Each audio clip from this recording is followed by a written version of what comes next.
Kruger, who is Vice President for Economics and Research in the World Bank. And today, as you know, she's going to talk about global economic issues. I have suggested to Anne that she might make a short opening statement, after which we can get into the question and answer discussion session. Thank you very much. You shall have a short written statement, which I think reasonably summarizes where we are at. The news, I think, in terms of the change in our views since the last time we put out a commentary on the World Outlook, which of course is the World Development Report. The change in views, I think, has to come with the disappointing performance of the international economy and some clouds on the horizon since then relative to what we were expecting. It isn't that things are terrible. It is that there are a number of disturbing features which are perhaps more prominent and slightly larger than we expected. The world economy's growth so far this year seems to have been slower. There has been less resolution of the problem of budget deficits and the imbalances therefrom than we had hoped. Labor market rigidities do not seem to have been addressed in any major way. Obviously, U.S. real growth, which is now forecast at 2.5%, is much down from the 6.8% of last year. It is true that we did not expect growth to be sustained at the same rate, but 2.5% is somewhat on the low side of our earlier expectations. Reduced growth has also significantly affected trade growth and debt servicing performance and prospects of the developing countries. It is, in fact, perhaps the most startling statistic that we've come across in quite a long time, that major industrial country imports from non-oil developing countries rose by 17% the first 6 months of 1985, 17%. But on the other hand, the imports from the non-oil developing countries were only up 1%. In other words, even though the expansion of international trade seems to have followed normal patterns, there seems to have been a very marked differential between the trade of the developed and developing countries. It is too soon to know or to be able to analyze exactly why this is. It may be that industrial country exports have reacted very quickly to dollar appreciation. We are concerned, however, that this very imbalanced pattern of trade expansion may reflect the bite of protectionism against the developing countries' exports. On the financial side, we also have worries. There are very few signs so far that the private voluntary lending that everyone hoped would return has done so. Right now it looks as if total lending in 1984 was, if anything, down, and the large debt outstanding and the still rising debt service ratios of many developing countries contribute to inhibiting the new lending and therefore to perpetuating the current difficulties. For many developing countries, the outcome is a growing financial squeeze because of the extremely low commodity prices and the failure of exports to grow, which I mentioned. There's been a need for even further austerity. And this reduces not only current output, but it may delay or even jeopardize reforms that so many of them are trying so hard to put in place as they try to shift from short-term stabilization to long-term growth. We're now expecting that growth in developing countries in 1985 will be about 4%, which compares with 5% for 1984 and is lower than our earlier estimate. East and South Asia seem to be doing still 5%, which looks good, but on the other end of the scale, we are estimating only 0.4% growth in sub-Saharan Africa, which means a further decline in living standards of 2 to 3% in real terms for that region. There are still uncertainties about commodity prices, and that could make matters even worse than our current projections suggest.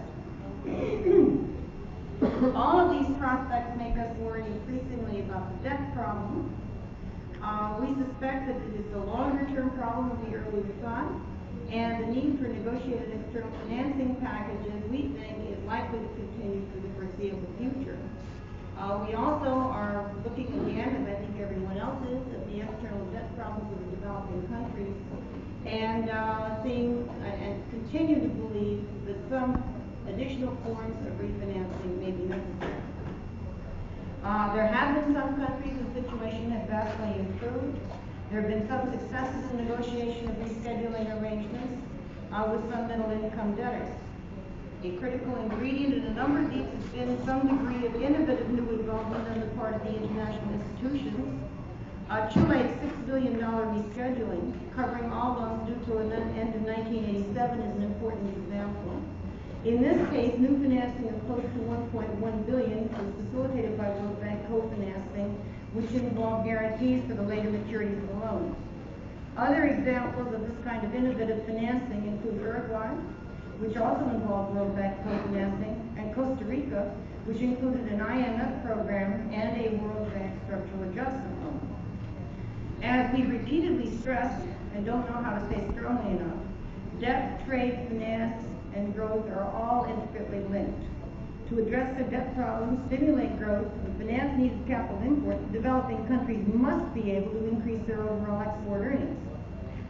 For that reason, as everyone seems now to recognize, it's extremely important that developed and developing countries resist the protectionist pressures which have grown increasingly strident in the face of balance of payments deficits, high unemployment, and sluggish economic growth. The data that I cited earlier, showing the marked slowdown in growth of developing country imports, increases our concerns in that regard. Succumbing to protectionist pressures would inevitably lead to lower growth and further economic dislocation for both developed and developing countries. There is no case in history in which developing countries have been able to attain satisfactory growth without a growth in their level of imports. If, on the other hand, developing countries' protectionism increases, or stays increased as the developed countries' protectionism has increased, and if that is what has choked up developing country exports so far this year, then the entire complex, trade, finance, and debt is in serious difficulty. We are hoping that the proposed new round of multilateral trade negotiations, which is to be addressed at the upcoming November meeting in GATT, will represent an opportunity to open trade up and to bring the issues of great concern to the developing countries to the fore. Finally, while developing country prospects are dependent on their own policy actions, there also needs to be an intensification of efforts by the developed countries to implement measures which will reduce or remove their structural imbalances and distortions.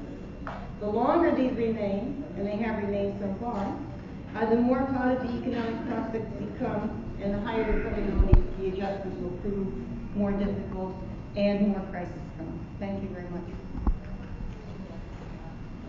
We are ready to take questions. Could you please identify yourself and the organization you represent when asking questions? That's all.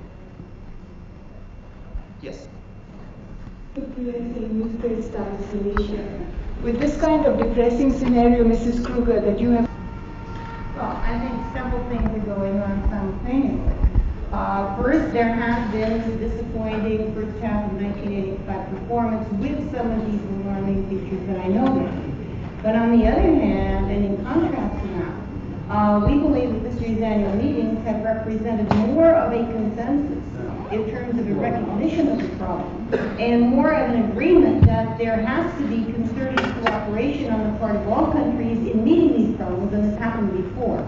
So I think that what you might say is that we were worried about these problems. We hope we're wrong. We believe that the increasing consensus among the member countries is likely to make the kind of cooperation and measures that we have been advocating more likely to happen. So I think there's a difference between what one says could happen in the absence of policy and what then will happen once policy is taken. And I think the encouraging note this time has been that indeed there seems to be a much greater consensus that there will need to be measures taken in order to improve the situation. Yeah. There has always, in statements, I don't think that protectionism is a great idea. But if you look at some of the speeches, everybody seems to be pointing the finger at other people. Japan is asking for an opening of markets, and the Nordic countries point to Japan as one of the greatest, as one of the countries in greatest need of opening the markets. The United States says, you know, great, we are not for protectionism, and we'll try our best to do something about it. And they point to the developing countries, and the developing countries are pointing to the United States. So why are you so optimistic that something is going to happen despite what your figures show?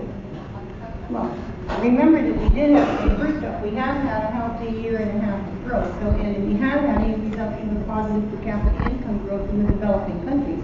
And that's an awful lot better than things looked 2 years ago. So why we say things are better is because they are. And from about a year ago, we have been saying and continue to say, the question is, can we get through the transition?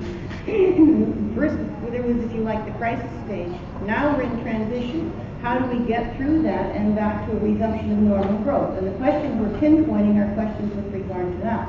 With regard to protectionism, I suspect since the beginning of time there have always been protectionist pressures. Nobody, to my knowledge, is totally innocent of any protection, and I don't think there's anybody as yet who has been so protective as to cut off imports completely. So that somewhere in between there lies an opportunity, I think, for the countries of the world to get together.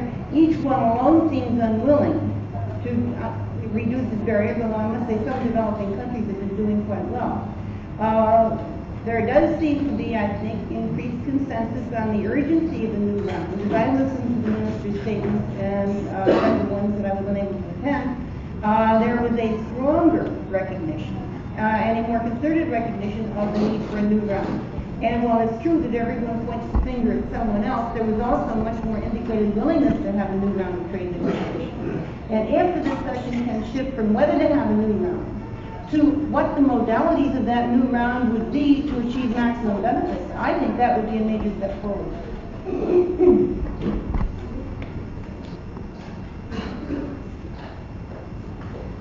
Questions? Yes. Christopher Johnson, the banker. Mr. Baker has as his plan a 50% increase in the finance to be given by the World Bank and the other multilateral development banks. Are you satisfied that the World Bank and the other banks will be able to negotiate the kind of criteria for SALs or the viable projects for project lending, which would in fact enable these increased sums to be disbursed over the next 3 years? I have not, since I heard the 50% number sent down and done the arithmetic, nor do I think that anyone else here has the time to. But it is certainly my impression that there are a number of countries, not only in Latin America but elsewhere, which are more seriously considering the kinds of reforms that most of us would judge to be essential. And in that sense that there is scope for substantially increased fast dispersing lending. So in that sense, I think in the short run we would be satisfied that that is a possibility, although as I said, I haven't done the sums. Do you regard these type of programs as being in each case necessarily linked with an IMF program, which may perhaps be more difficult for some of these countries to agree to? I guess the real statement will have to be that in some sense, if there is sufficient macroeconomic imbalance, then that so distorts most other economic activities that it's very difficult for anyone to figure out what makes sense and what doesn't, either by way of project financing or other things. And these issues are so central to what I will call structural adjustment that we would want to be satisfied that macroeconomic imbalances were not so severe as to prevent the kind of resource realignments that structural adjustment involves. I think most people would agree that for most of the heavily indebted high or low income countries, that it takes two things. One, restoration of macro balance, and two, a pull of resources into particularly the tradable sectors, and an elimination of some of the inefficiencies that have been weighing income growth down. Elimination of the inefficiencies and the pull of resources depend on some of the microeconomic signals that we normally get in structural adjustments. But if there is sufficient misalignment of the exchange rate, if there's a sufficiently high rate of inflation, if the number of other conditions happen to be there, then it doesn't matter how hard you work on some of these other things, the resource pools won't be there. That is not to say that we always have to have an IMF program. There are countries where there have not been the macro imbalances of the short-term balance of payments, high rate of inflation variety, but where there are absolutely essential longer-term adjustments that are necessary if they are to achieve satisfactory growth.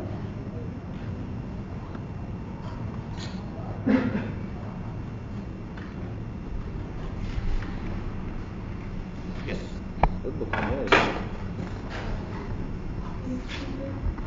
Would you anticipate any rise whatsoever in commodity prices?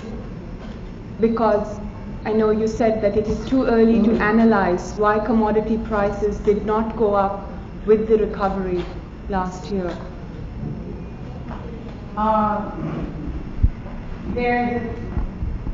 You can list a large number of factors that have undoubtedly contributed to greater or lesser extent to the unusual behavior of commodity prices.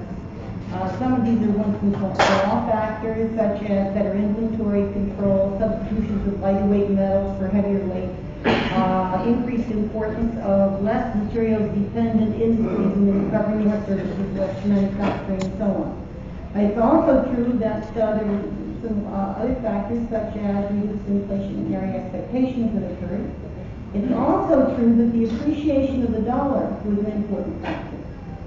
If, as everybody now believes, the dollar is depreciating, that would under normal circumstances be expected to lead to some increase in the dollar prices of commodities. Therefore, if you ask me what I would expect, assuming world economic growth picks up somewhat in the second half of this year and goes according to our current estimates, then I would expect that phenomenon combined with dollar depreciation would lead to a reversal of the trend in the commodity prices. There may, however, be big differences between groups, and that would be my one qualification. The metals prices seem already to be picking up somewhat. Agricultural prices not so much. So there's a difference among them, and of course there's a big uncertainty over oil, and it depends on whether you keep oil in or out of your basket. Yes. I'm sorry I'm late. Maybe you've covered this. What are the specific signs to support your conclusion that perhaps there may be early evidence that the protectionist measures against the developing countries may be beginning to bite? We have worked for years trying to get early indicators on what's happening in trade bias in developing countries, because as you know, trade data are typically quite late. And basically the data we are using are the trade data from the OECD countries reporting their imports from various origins. Now, the numbers that we then have are numbers, if I can find them here, for imports of major industrial countries, where we have percentage growth in dollar terms for 1984, and then for the first 6 months of 1985, and from April to June 1985. That's the latest we now have. Our numbers show that for the all developing countries, from all industrial countries, imports in 1984 rose 11%. For the first 6 months of 85, from the world, 0. Okay? There's a big slowdown in that. If you then break it down, for the industrial countries, the number is 12, and for 1984, 3 for the 6 months 85. From the developing countries, non-oil developing countries, 1984 has 17% growth of their exports, according to industrial country data. First 6 months of 1985, 1%. For the oil exporters, it's even worse, going from +8 to -5. So all of these numbers show that there's a differential shift in terms of the trade patterns. And what we're looking at is how do developing countries' exports fare relative to other developed countries' exports in terms of the share of total. Historically, developing countries' share of manufactured exports has been rising with growth in trade. If these numbers, which are preliminary, are evidence of what is happening, we would be seeing a reversal of that trend in the first 6 months of the share of development going on. Yeah, but I see the numbers, but then how do you get from there to the conclusion that it's the accumulation of protectionist measures? That would seem to be a rather dramatic thing in the space of a single year, and the protectionist measures presumably have been accumulating. Well, what I said was see the first bite, which would not necessarily be cumulative. We don't know what's pleasant. What we do know is that for many developing countries, well, for example, we are in Korea. Korea, as you know, did very well in 1984, with 9% real growth of GNP and more than that growth of exports. As it happens, I was here last January, and their expectations for 1985 look very good. As of now, they are hoping to achieve 2% real growth of exports in 85. All of our preliminary reports from even these very successful East Asian exporters suggest that export growth is way down. Now, you can talk about one particular country and say, well, maybe there was something on the supply side that did it. But when you take the East Asian exporters as a group and you find the slackening, you take Latin